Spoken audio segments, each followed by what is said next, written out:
pakuwon Raden Kencaka Rupa. Wis ora sadiwangsuli. Sabda Pandhita Ratu, sabdaning Nalindra tan kena wola-wali. Kowe tak tundung, gelem ora gelem kowe kudu oncat saka negara Wirata. Sinuwun menawi estu kepareng paduka kados mengkaten kula namung nderekke mawon.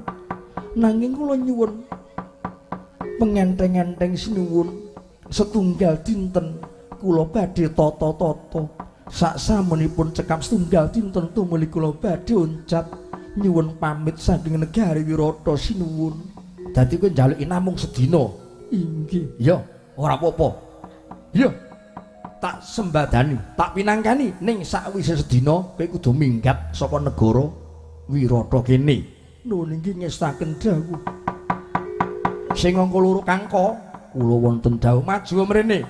Ingsun bakal mundhut priksa kelawan jeneng sira Kangka.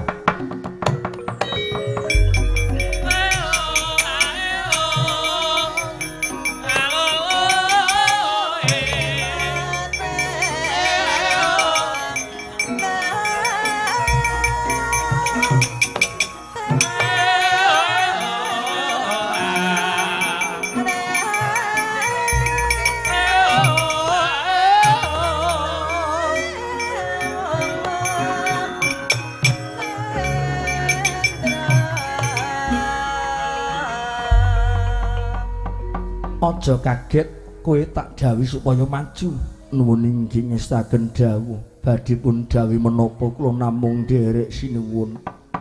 Pawarta kang umandhang ing Madakantang tandha Dwija Kangka biyen kowe nate suwita karo putuku Prabu Puntadewa Ratu Ngamarta. Bener kasinggihan mekaten sinuwun. Rikala duke nguni jarene tandha Dwija Kangka kowe nguningani yen toh putuku para Pandhawa pinter nggone kasukan dadu. Mula kang saka iku ingsun mundhut weksa carane kepiye supaya wong pasang dadu kuwi entuk gawe. Tegese sing digayuh, sing dikarepke kuwi iso metu. Ora beda kaya dene pasang kripik.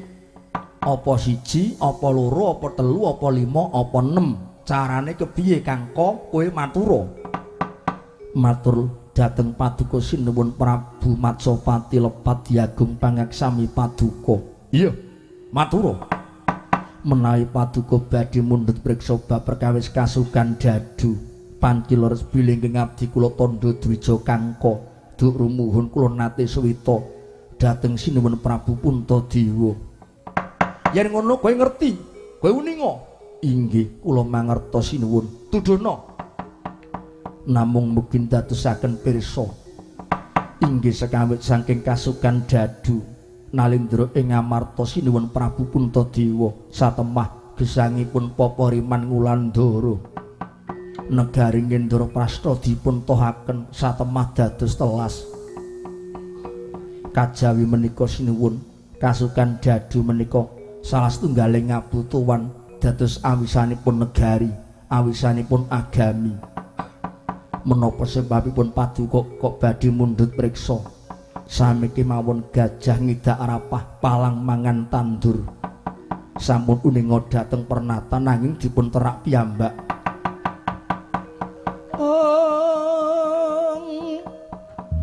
Suram-suram Dewangkara kingken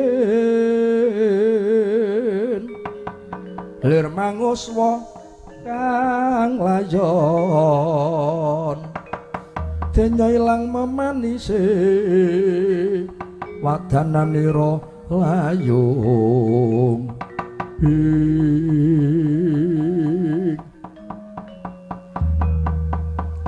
rada nyentulani karo penggaling sun ning ora apa-apa. Iya ora apa-apa tak tampa Kangka. Inggih angka loro pawarta inggih ndak tampon gegereng negara Wirata pengamu ing Prabu Susarma gendhon rukun kelawan putuku Duryudana ing Ngastina. Tujune ana anakku lanang Seta.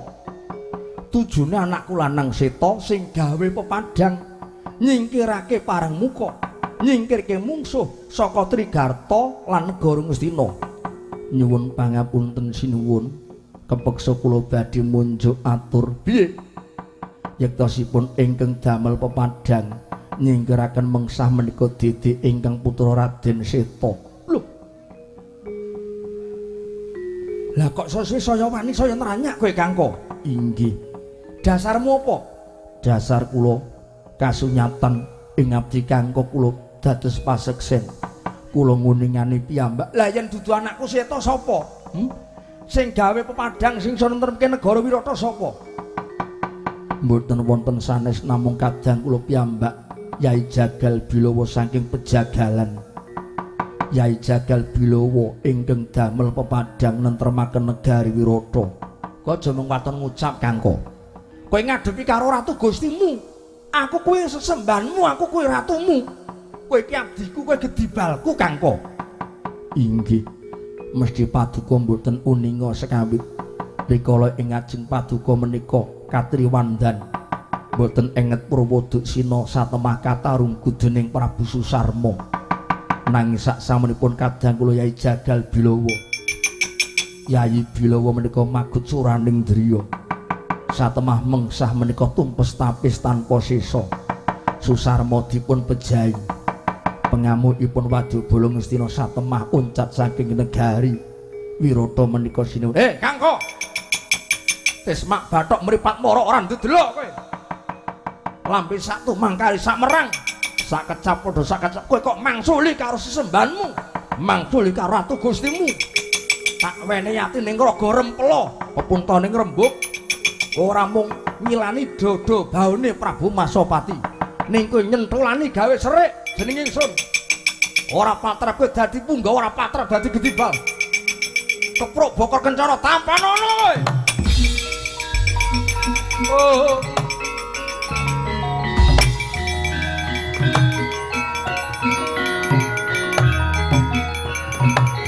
Kakakku.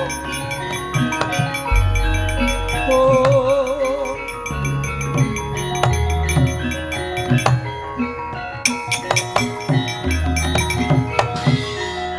Nalikane ro ing dalu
kekiyatan Hyang Agung mugi kaparingna dhateng gesang kula sakadang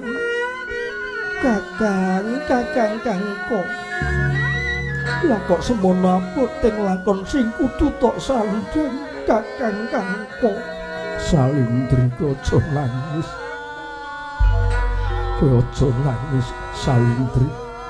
Pun kakang rino legawa ngadepi lakon sing kaya mengkene abote.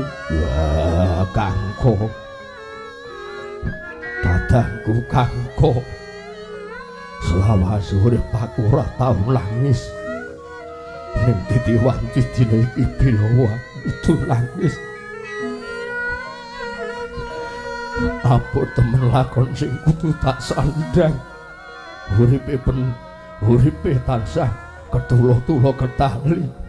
Bapa Riman Ngulandara tengah alas direwangi dadi gedibal ana negara prandene nggonku labuh-labet ora ketrima ora ditampa kanggo kadangku kanggo duh Kakang Mas paduka keng menapa duh Kakang Mas paduka keng menapa Kakang Mas Salindri kok kowe melu nangis kowe melu ngrangkul kanggo kuwi apamu Salindri sinuwun menika titi sanak titi kadang ewa semanten rening kula menika maksih kedunungan sifat gesang nggadhahi ras tresna welas asih dhateng sinten kemawon langkung-langkung kadang kula pun kanggo dipun kepruk bokor kencana ngantos mijil udira nginipun kula nadhahi sampun ngantos dawahipun ludira menika mangke mindhak ngotori drambah ing negari Wirata wis wiwit dina iki ora mung Salindri kalebu Kangka Bilawa Wriatnala lan kowe Tantripala Dama Granti minggat kowe minggat saka negara Wirata inggih menawi ngaten kula nyuwun pamit sinuwun kula nyuwun pamit sinuwun Kakang tak kanthi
sinartan tawang-tawang tangis lampahipun Raden Tandha Dwija Kangka niken Salindri Raden Kandhi Wriatnala jagal Bilawa miwah Tantripala Dama Granti kocap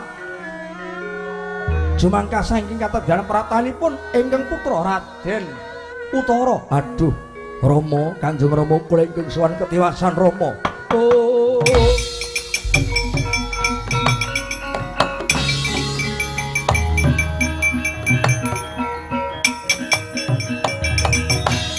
Utara ambruk nglumpuk kok nangis genah apa ngaturaken ketiwasan Duh Kanjeng Rama ketiwasan Rama ketiwasan piye nyaos priksa negari Wirata menika geger iya pengamukipun Susarma lan ingkang wayah Duryudana saking Ngastina nanging ingkang damel pepadang mboten wonten sanes namung kejawi ngabdipun jagal Bilawa piye jagal Bilawa menika ingkang saged ngunduraken parang muka satemah paduka Kanjeng Rama ingkang sekawit kathah rungku wonten ing gedhong pakunjaran saged dipun luwari kajawisang menika mbok bilih Rama dereng mriksa yektosipun ingkang cumandhak wonten Wirata Tandha Dwija Kangka Kandhi Wriatnala jagal Bilawa Tantripala Dama Granti menapa dene niken Salindri yektosipun ingkang wayah menika ingkang wayah kula piyambak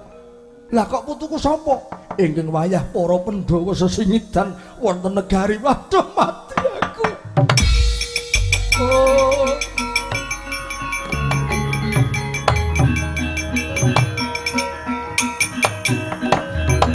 aduh Gusti lah kok diston temen patraku kaya ngene Utara apa bener ucapmu sing membo dadi Kangka kae sapa menika wayah pun Puntadewa jagal Bilawa sapa menika Werkudara Wriatnala menika Janaka Tantripala Dama Granti naku kula Sedewa Salindri menika Drupadi mongko tak kepruk bokor kencana Puntadewa putuku ngger mandika kowe ngger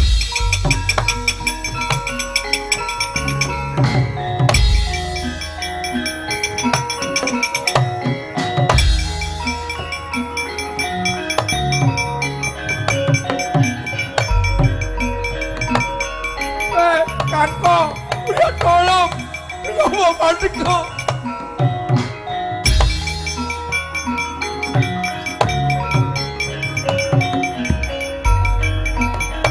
Kangko Pandika Kangko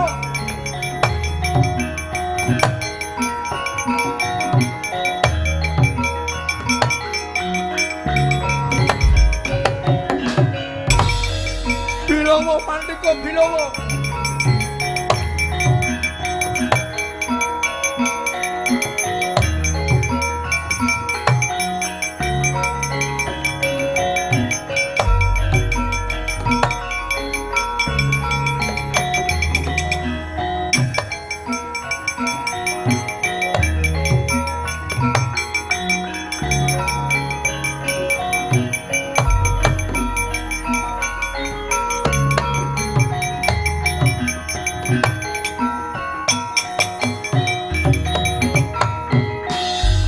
mandheg dhisik Kangka kula wonten dawuh sinuwun Bilawa wah undang apa Wiyatnala wonten dawuh sinuwun kowe aja goro kowe aja ngapusi Bilawa kowe membo dadi tukang jagal ana negara Wirata sing aku jagal Bilawa kowe putuku kowe Werkudara dudu aku dudu Werkudara aku jagal Bilawa tukang jagal kewan yo kowe goro ora apa-apa kowe Wiyatnala kula wonten dawuh kowe sing memba Wiyatnala kowe sejatine putuku kowe Janaka iya kowe putuku Janaka sanes kula sanes Janaka kula pun Wiyatnala guru joget Tantripala Dama Granti kowe nak kula sedewa sanes sinuwun kula Tantripala kula Dama Granti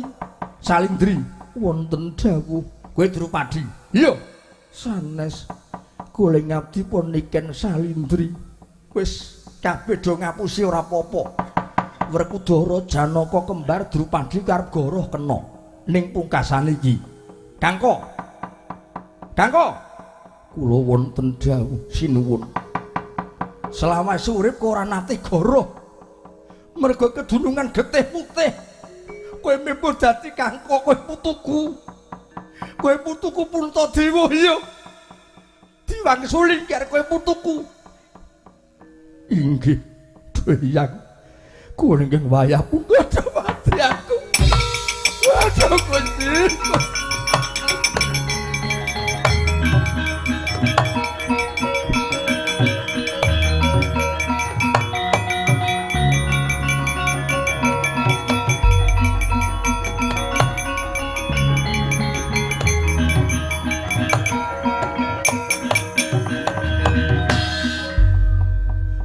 lakon kok kaya ngene kok ke ora gelem bloko mau ngarep sadurungipun yang aku duka ngebrok bokor kencana yen kowe ngaku yen kowe putuku Puntadewa ora bakal pun yang tegel karo kowe nggih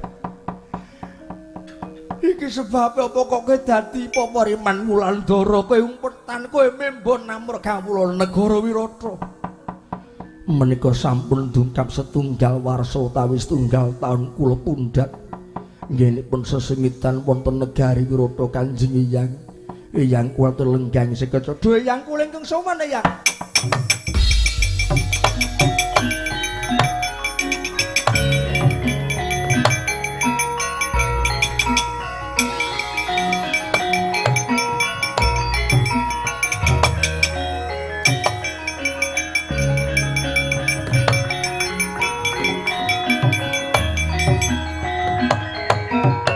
Pandhawa